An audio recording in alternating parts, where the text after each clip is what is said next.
بھکر میں تھیلیسیمیا کے مریض بچوں کی زندگی بچانے کے لیے پولیس کی جانب سے فلاحی اقدام کرتے ہوئے بلڈ ڈونیشن کیمپ کا انعقاد کیا گیا، جہاں پولیس افسران، جوانوں اور شہریوں نے رضاکارانہ طور پر خون عطیہ کیا۔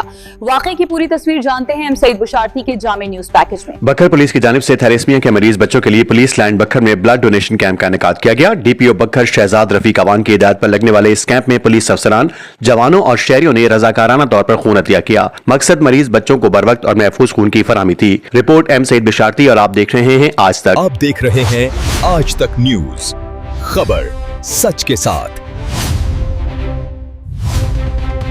بھکر میں تھیلیسیمیا کے مریض بچوں کی زندگی بچانے کے لیے ایک اہم فلاحی اقدام کیا گیا۔ District police officer Bhakkar Shahzad Rafiq Awan کے خصوصی احکامات پر پولیس لائن بھکر میں بلڈ ڈونیشن کیمپ کا انعقاد کیا گیا۔ کیمپ کا مقصد تھیلیسیمیا میں مبتلا بچوں کے لیے خون کی بروقت فراہمی کو یقینی بنانا اور رضاکارانہ خون عطیہ کرنے کے جذبے کو فروغ دینا تھا۔ بلڈ ڈونیشن کیمپ میں ڈی پی او بھکر، پولیس افسران، جوانوں، سول سوسائٹی اور دیگر عملے نے بڑھ چڑھ کر حصہ لیا اور رضاکارانہ طور پر خون کے عطیات دیے۔ میڈیکل اسٹاف نے جدید طبی سہولیات اور مکمل حفاظتی انتظامات کے تحت خون جمع کیا۔ اس موقع پر ڈی پی او بھکر شہزاد رفیق عوان کا کہنا تھا کہ تھیلیسیمیا کے مریض بچوں کو زندگی بھر باقاعدگی سے خون کی ضرورت ہوتی ہے اور معاشرے کے صحت مند افراد کے تعاون سے ان معصوم جانوں کو بچایا جا سکتا ہے۔ ان کا کہنا تھا کہ پولیس فورس نہ صرف قانون کے نفاذ تک محدود ہے بلکہ انسانی خدمت میں بھی اپنا کردار ادا کرتی رہے گی۔ Bhakkar thalassaemia care centre trust کے چیئرمین شیخ محمد ایوب اور انچارج تھیلیسیمیا سینٹر جمشید حسن ملک نے پولیس کے اس اقدام کو قابل تحسین قرار دیتے ہوئے کہا کہ ایسے بلڈ ڈونیشن کیمپس معاشرے میں شعور بیدار کرنے کا ذریعہ بنتے ہیں اور زیادہ سے زیادہ افراد کو اس نیک عمل کی طرف راغب کرتے ہیں۔ پولیس حکام کے مطابق آئندہ بھی اسی طرح کے فلاحی اور انسانی ہمدردی کے پروگرامز کا انعقاد جاری رکھا جائے گا۔